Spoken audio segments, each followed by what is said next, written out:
The intentional action of seeking comfort aligns you with the unlimited possibility of seeking comfort in everything and avoiding struggle. It will slowly kill you. We need to live with purpose. Hype or legit? Game-changing or garbage? This is What's Hot and What's Not, where we put today's biggest self-help trends under the microscope. All right, let's break this one down. All right, ladies and gentlemen, it's time for What's Hot and What's Not. I heard this a little while ago, and I thought this would be an interesting one. I would like some feedback. So anybody listen to this, shoot me a message. Let me know what you think.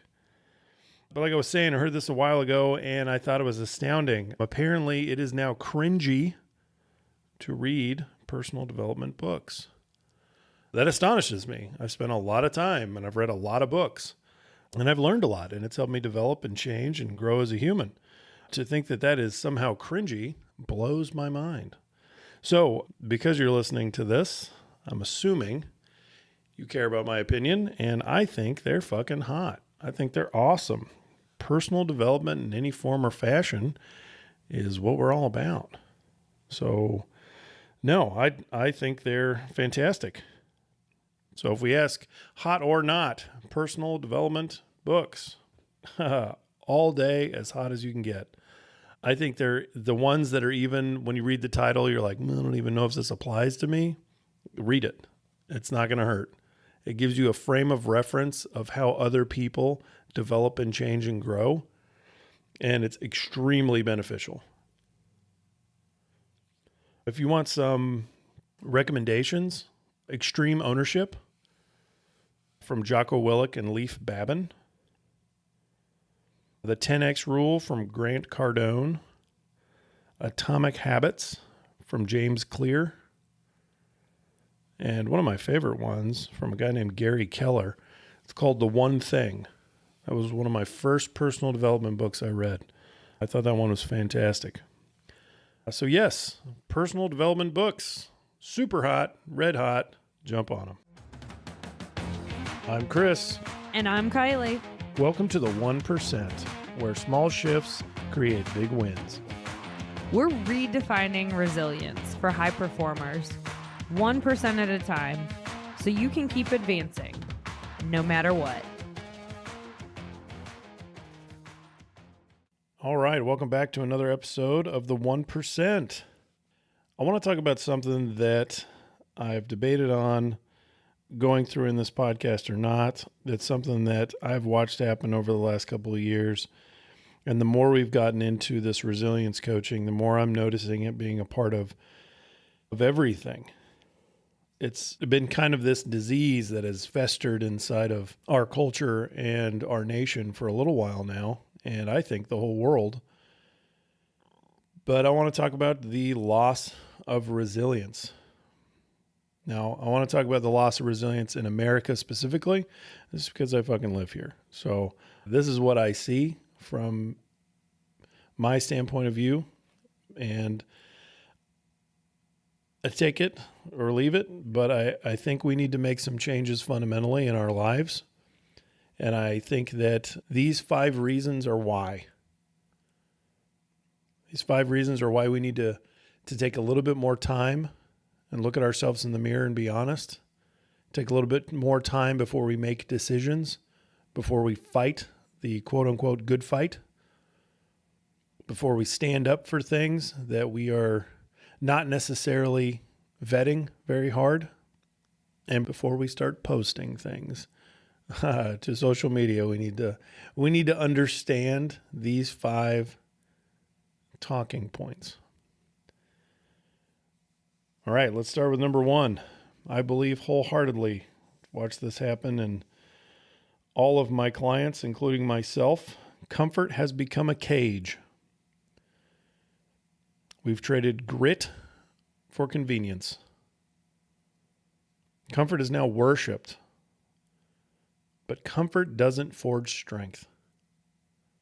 So what are we doing? We are worshiping the thing that is literally slowly chipping away at our ability to handle struggle in order to grow from it, learn from it, develop from it, and become better.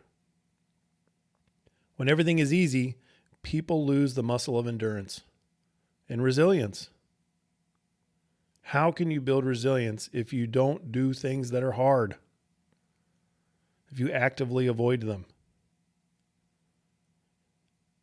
Comfort is nice. I understand that. I don't want to go backwards in time and not have air conditioning in my house or not have a car and have to ride a horse everywhere. That's not what I'm talking about. I'm not talking about going back to the quote unquote old ways.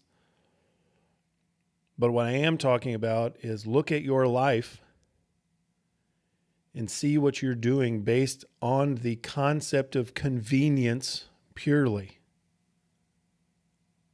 Are we eating out instead of meal prepping? Are we sitting on the couch watching Netflix instead of going to the gym or going on a walk? When we go to the gym, do we do the easier lifts? Do we stick with the machines and ignore the free weights? When we do the free weights, are we doing something that's comfortable and within our quote unquote available rep range? Are we pressing our RPE at all? Physically, emotionally, mentally, morally?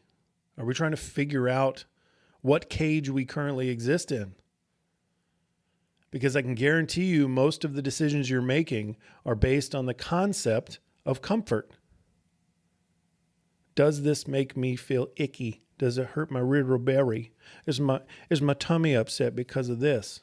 Okay, well, maybe it should be a little bit, because what else challenges you? If you got no fucking challenges, you got no fucking growth. So our comfort and desire for has literally built a cage around us. Where we have no capability of either recognizing the fact that we're in the cage or doing anything to grow outside of it. We've built a cell and are happy living in it. Now, this leads to my next point. There's been a serious and aggressive, I would label it violently aggressive, erosion of personal responsibility. Too many people are waiting for someone else to save them. The government, bosses, quote unquote luck. True resilience is owning your outcome. There's no excuses. We have it written on the wall at the gym, and I'm going to get it tattooed on my body. Nobody is coming to save you. Nobody. That is a fact. And if we're sitting around waiting for somebody in the government, we're waiting around for your neighbor, your parents, your spouse, your children, your boss, your coworkers to do something so it'll open a door so you have the available space to go and do the thing that you love, you're going to be waiting a long fucking time. And you're going to become an absolute asshole in that process, because you will become angry that other people aren't giving you what you need. You will become weak because you aren't pressing yourself, and you will become violent because you are unable to hold any kind of pressure, and you have no responsibility because you've given it all away to everybody else, so you will feel weak and useless. Now, we live in the greatest nation on the planet. We have the closest thing that we will ever have to pure independent freedom living here. The issue is freedom without responsibility leads to weakness. You have the availability to make a bunch of choices in your life in America. You can go from poorest of the poor to richest of the rich, and vice versa.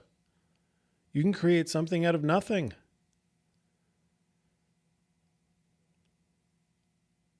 But without personal responsibility, all we're doing is breeding weakness with the comfort levels we have. Freedom without responsibility leads to weakness.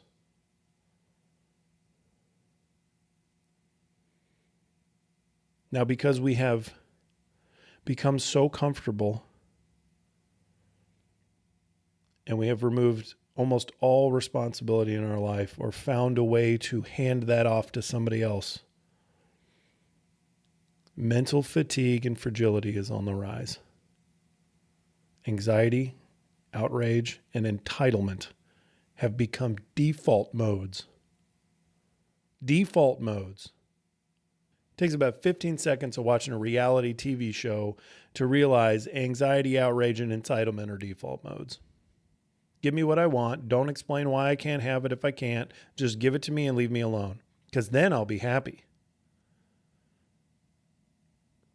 I'm nervous about the future. I'm high anxiety. I have ADHD. I have OCD. I have all these problems.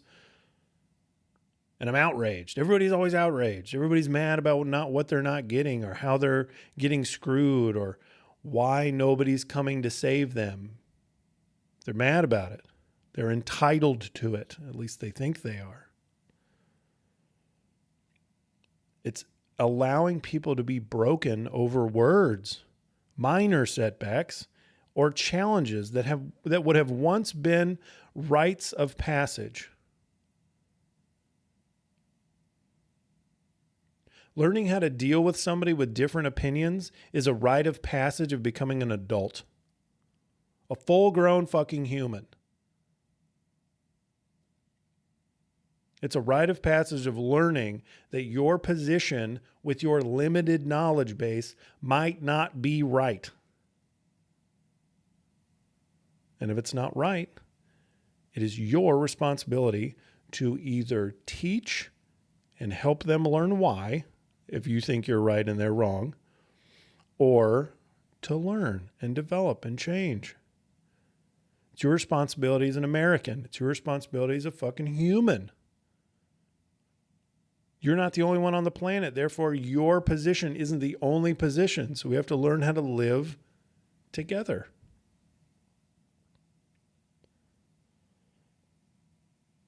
You shouldn't break over words or minor setbacks.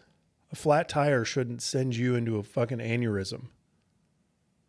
Not getting the promotion shouldn't destroy your life. A social media like or dislike or comment should hold no water. But it does. It absolutely ravages people.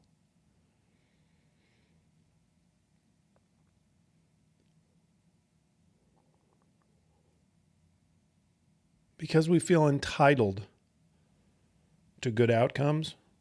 We feel entitled to be told our position or our view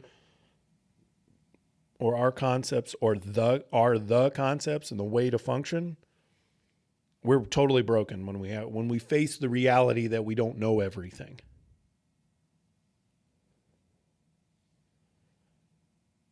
True resilience means facing stress, not running from it. Truly resilient people will be told they're wrong and they will try to either figure out how they were so they can develop and change and grow, or they'll have a dialogue.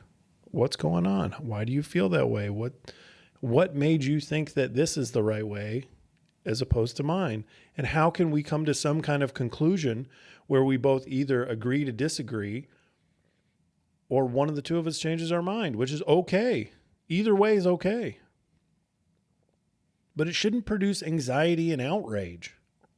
If somebody doesn't agree with you, welcome to being on the fucking planet, bro. That's going to happen. You're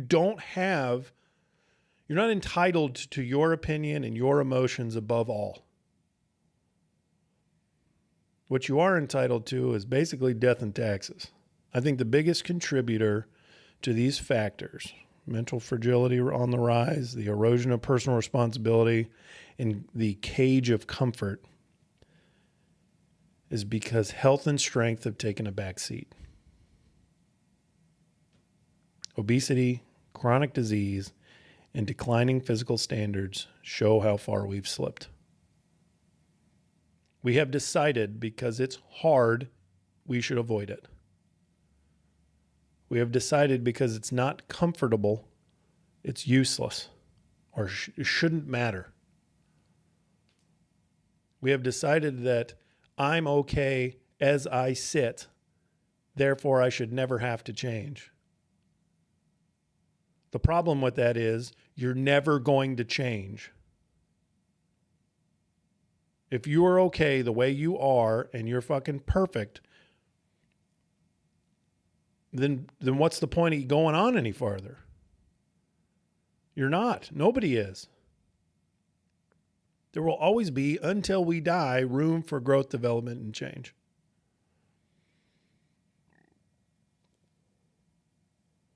One of the biggest lies we've been told is that the brain and body are exclusive from each other. They do not correlate. A resilient body, meaning a trained body, a strong body, a healthy body, not a subjectively healthy body, an objectively healthy body. That fuels a resilient mind.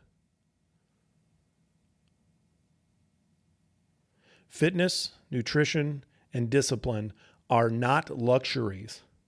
They're survival tools. These aren't things the rich people have and the poor people don't. Anybody can go on walks. Anybody can eat correctly. Anybody can be disciplined. One of the biggest precursors, if not the precursor to becoming successful, is a healthy body, good nutrition, and a shitload of discipline. They're survival tools. There's a reason why the 1% generally is in shape. They just are in shape. They take care of themselves. They have disciplined routines. They eat the same thing. They take care of their bodies and their minds because they know they're not mutually exclusive. And they know that's the only way to survive and thrive. If we don't take care of our body and we don't build physical strength, if we are not moving iron or doing things that are hard and challenge us physically, the mind will follow the weakness. The mind will become as weak as the body.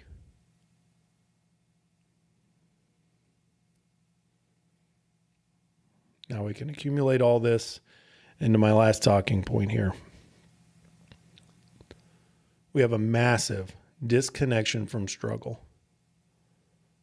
Past generations fought wars, built nations, endured scarcity, famines, massive political unrest. We scroll, complain, and sink into apathy. A young gentleman just got shot in the neck and bled to death in front of us.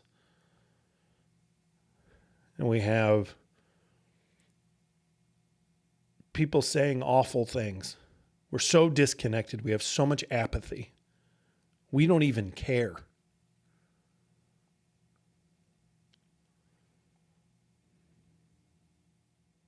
Atrocities are happening all over the world. And as long as it's not stepping on our social media time or our Instagram followers, we don't really give a fuck because it's not directly affecting us and the things we want to do. Our comfort cage, it isn't rattling it yet. We scroll, we complain, and we sink into apathy. Struggle used to unite us. Now we just avoid it. But it's the very thing that makes us stronger.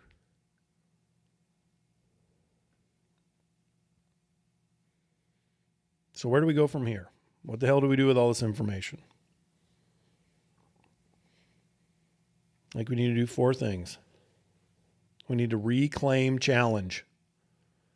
Seek out difficulty daily.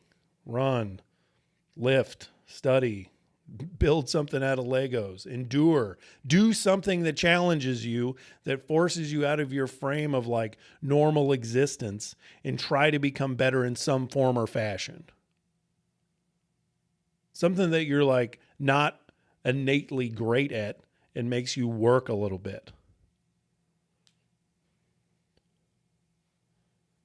We need to strengthen our mind and our body. Invest in your health as your life depends on it, because it does.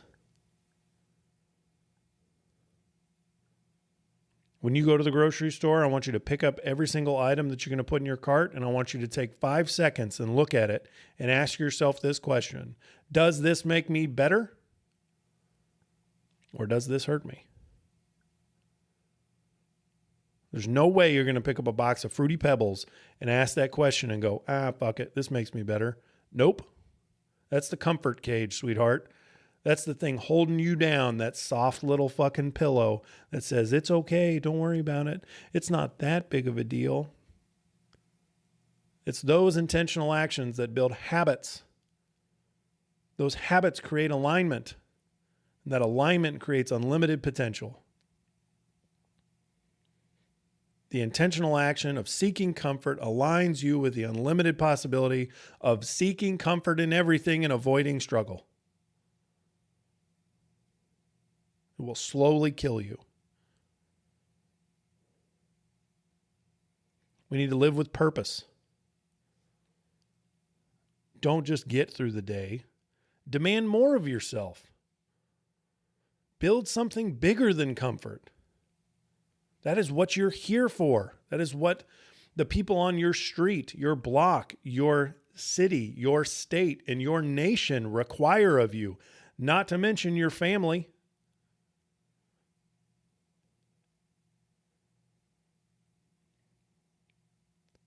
If we're just getting through to the day, if we're just kind of making it, we're focused on comfort.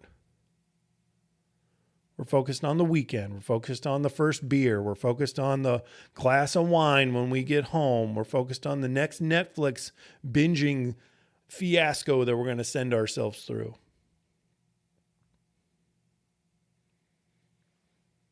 We're also assuming that in some point in time, somebody's going to show up and save us. Someone's going to take away that demand. Someone's going to give us a red carpet and a fucking white horse to ride home on. It's never going to happen. And finally, I think we need to lead by example. We need to show others that resilience is not dead. It's alive in every choice you make to push further. Leaders that are listening to this, leaders of a company, leaders of a family, brothers, sisters, cousins, we all affect people around us. So I'm talking to everybody. If you don't know where to start with resilience and affecting those around you, the people that you see that are lacking from it, even if you are pushing yourself and all these things ring true in your life, you're working as hard as you can, you're pushing yourself, you're challenging yourself, keep fucking doing it because they are watching you. You will end better. You will be better. And they will say, how did you make it, man? It's just a matter of time before the question happens. How did you get here? What do I have to do to be like you? Just keep plugging along. Now I'll end with this. And I believe this with every ounce of my being. America doesn't need more comfort. It needs more warriors. If we rebuild resilience in ourselves, we rebuild it in our families, our communities, and eventually in our nation. The fire starts with you. Big results come from small, intentional actions. And that's why we're taking on the 1% challenge, a simple, actionable step to get just a little bit better every day. No excuses. Just progress. Let's do it. All right, time for the 1% challenge. High performers always like a challenge. I know I do. I think this one is going to be more time consuming than the other ones we have sent. We've tracked diets or asked if you track your diet for 7 days. Pick something hard and go do it. Work out for 7 days or 30 days. We've had quite a bit of challenges so far. This one I think will produce the most fruit the quickest is go find a personal development book and read it. Pick a time every morning, evening, afternoon, whenever, that you're going to sit down for at least 30 to 45 minutes and focus on what you're reading. This isn't just flip as many pages as fast as possible and get through it. This is actually read the book. Read the chapter, think about what it might be. The chapter heading, think about what it might be. And try to glean something from it. These books were written by very smart people that went through some really heavy stuff that you get to learn from so you don't have to go through the same challenges. Or if you're in them, you know how to navigate out of them. So the 1% challenge is go to a bookstore or Amazon and order you or pick up a book, a personal development book.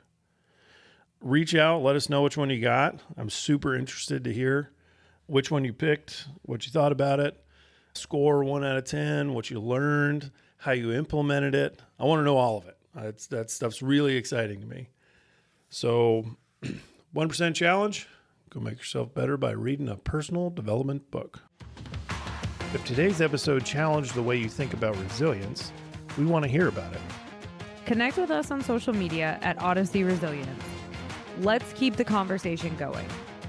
Keep pushing forward and getting 1% better. See you next time.